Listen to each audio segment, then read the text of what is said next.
arc-en-ciel et iris vous donnent le sourire. Les guetteurs qu'on écoutait à l'instant, cette matinale VIP. Justement, on parlera également musique avec notre invité du jour tout à l'heure, Michel Wackenheim, l'archiprêtre de la cathédrale de Strasbourg, puisque vous êtes très connecté à la musique. Et justement, c'est aussi l'une des casquettes qu'on explorera tout à l'heure ensemble. Mais avant ça, et comme promis, il y a 5 petites minutes après avoir découvert votre histoire, donc votre parcours jusqu'à aujourd'hui, votre rôle au sein de la cathédrale de Strasbourg, eh bien, j'aimerais un petit peu vous interroger sur cette cathédrale de Strasbourg. Alors, sans vous transformer en guide touristique, mais peut-être qu'il y a quand même des choses à connaître et que nous, Strasbourgeois ou alentours de Strasbourg, on a oublié, on connaît peu, puisque la cathédrale a fêté ses 1000 ans il y a quelque temps. Alors, c'était en 2015, c'était les 1000 ans des fondations de la cathédrale. Pas la cathédrale elle-même. La cathédrale elle-même, elle remonte en gros au XIVe siècle. Mais en 2015, on fêtait les 1000 ans des fondations de la cathédrale. Vous avez parlé à l'instant des guides. J'aimerais commencer par ça, parce que c'est drôlement important. Et notre intendant, Gérald Valette, a observé les guides et puis il a vu qu'il y avait des guides qui racontaient n'importe quoi, et qui guidaient, comme ils auraient guidé dans un parc d'attractions. Enfin, bon, bref. Et il a imaginé l'accréditation des guides. C'est-à-dire qu'à partir de quelques semaines, là, maintenant, il faut, pour guider dans la cathédrale, être accrédité, c'est-à-dire avoir une carte que la personne accroche à sa poitrine et une carte qui dit que ce monsieur, cette dame est accrédité pour guider à la cathédrale. Et il sait de quoi il parle, j'imagine, du coup. Ils sont formés, voilà. Ils ont des rencontres, etc. Et puis, alors, il y a l'autre phénomène dont je parlais à l'instant. Il faut que les gens aient des oreillettes. Et on ne peut plus comme ça parler à haute voix. Le guide donc parle dans un micro, petit micro, et tout le monde entend ce que dit le guide, et ceci pour éviter le brouhaha qu'il y avait dans la cathédrale et qui était devenu insupportable du fait que, tout bêtement, la fréquentation touristique de la cathédrale allait en augmentant. Il y a aujourd'hui, et ça c'est aussi un des changements importants que j'ai constaté par rapport à 1974 quand j'étais à la cathédrale comme vicaire, et maintenant, c'est qu'il y a beaucoup plus de monde à la cathédrale que naguère, et surtout que jadis. Alors, ça fait qu'il faut faire en sorte que tout le monde s'y retrouve et surtout que le public s'y retrouve. Voilà. Est-ce que, du coup, alors je ne sais pas si on peut répondre à cette question, mais est-ce que c'est entre guillemets, un peu dérangeant ou pas du tout, justement, cette dynamique touristique bien sûr, on ne peut pas l'éviter dans un édifice comme la cathédrale de Strasbourg, mais en même temps, c'est un vrai lieu de culte. Comment est-ce que vous vivez ça, vous ? Alors, je vais vous répondre par une histoire un peu amusante. C'était, je crois, le week-end de l'Ascension. Et puis, en plus, il y avait, je ne sais plus quelle célébration l'après-midi de l'Ascension. Alors, il y a un monsieur qui est venu le jeudi matin. On lui a dit, monsieur, c'est les messes, le jeudi de l'Ascension. Il dit, bon. Alors, revenez cet après-midi. Mais les personnes auraient dû lui dire, attention, cet après-midi, il y a une célébration. Il est revenu l'après-midi, il y avait encore une célébration. Alors, il n'en pouvait plus, il a dit, il n'y a que des messes là-dedans. et je crois que c'est le problème des personnes qui ne sont pas proches de la religion, et qui viennent visiter ce lieu comme un lieu patrimonial, comme ils iraient dans un musée ou ailleurs. Alors, ils sont pleins de respect pour ce lieu, mais ils y viennent en touristes ou en visiteurs, voilà. Et c'est sûr qu'il y a un conflit, au sens faible de ce mot, il y a un conflit permanent entre l'activité touristique de la cathédrale et l'activité liturgique de la cathédrale. Et ce conflit, on essaie de le résoudre au mieux. Et il faut surtout informer les gens. Il faut leur dire maintenant, attention, maintenant il n'y a pas de visite, il y a une messe. Attention, maintenant, il y a ceci ou cela, il faut que les gens soient informés. Et l'un des reproches qu'on fait, par exemple, excusez-moi, je change de sujet, à la SNCF, c'est lorsqu'il y a des grèves ou des mouvements de quelque ordre qu'ils soient, les gens sont là et on ne leur dit rien. Ils ne savent rien. Et notre intendant, M. Gérald Valette, est très sensible à ça.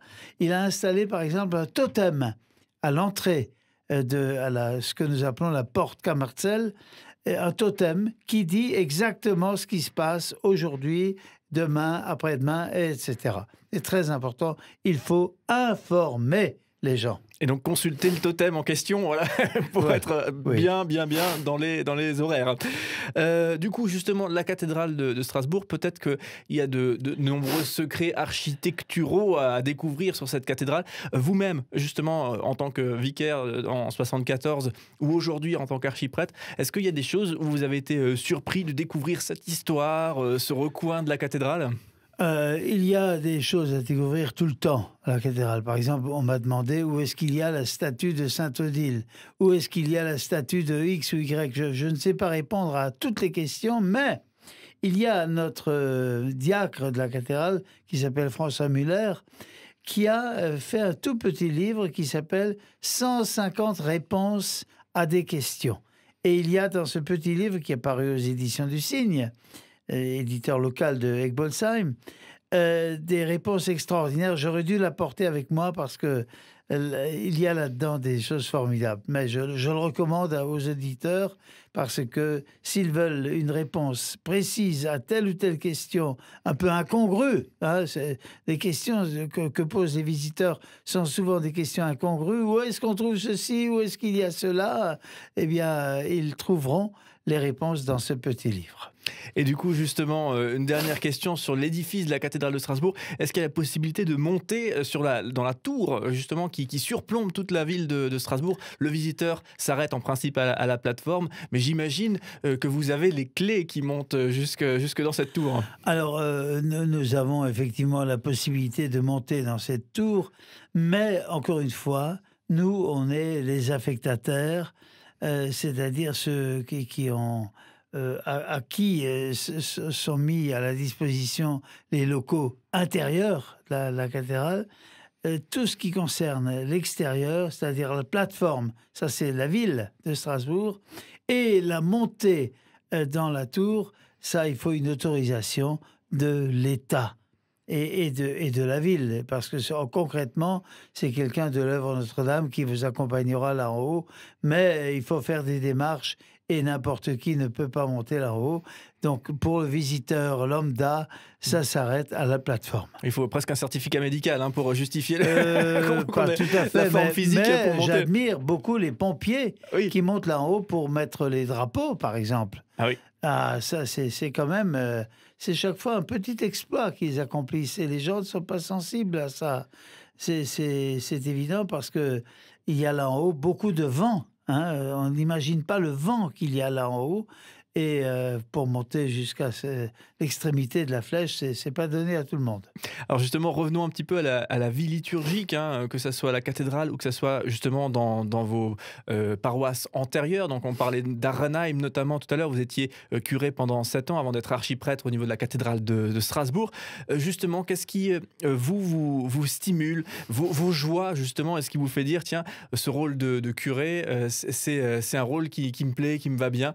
Justement, quelles sont les joies que vous avez pu éprouver donc à Arenheim dans une paroisse plus classique, on va dire, et peut-être aujourd'hui aussi à la cathédrale dans la vie liturgique? Alors, vous posez une question qui concerne la liturgie elle-même, et je voudrais vous répondre en mettant l'accent d'abord sur l'espace dans lequel on célèbre. Il est évident que lorsqu'on célèbre dans une petite chapelle avec une vingtaine de personnes, on est ailleurs que dans une église paroissiale. Et dans une cathédrale, on est encore ailleurs que dans une église paroissiale, parce que l'espace n'est pas du tout le même. L'importance de l'espace. Et deuxièmement, l'importance du groupe humain qui est là. Dans un petit espace, il y aura une vingtaine de personnes. On pourra dévisager les gens. Dans une église paroissiale, c'est déjà un peu plus difficile. Mais enfin, on voit encore à peu près tout le monde. Mais dans une cathédrale, on ne voit quasiment personne, sauf les personnes qui sont dans les tout premiers rangs. Et là, je vais vous raconter une histoire.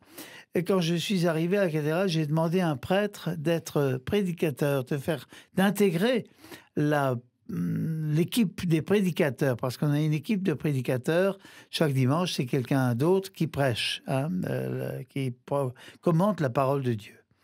Et il m'a répondu, non, non, écoute, moi je ne voudrais pas, parce que moi j'ai besoin de voir les gens quand je prêche. Et il a refusé. J'ai compris son refus, mais il est sûr qu'à la cathédrale, il ne faut pas s'attendre à ce qu'on peut vivre dans un petit espace ou dans un espace moyen comme celui d'une église paroissiale.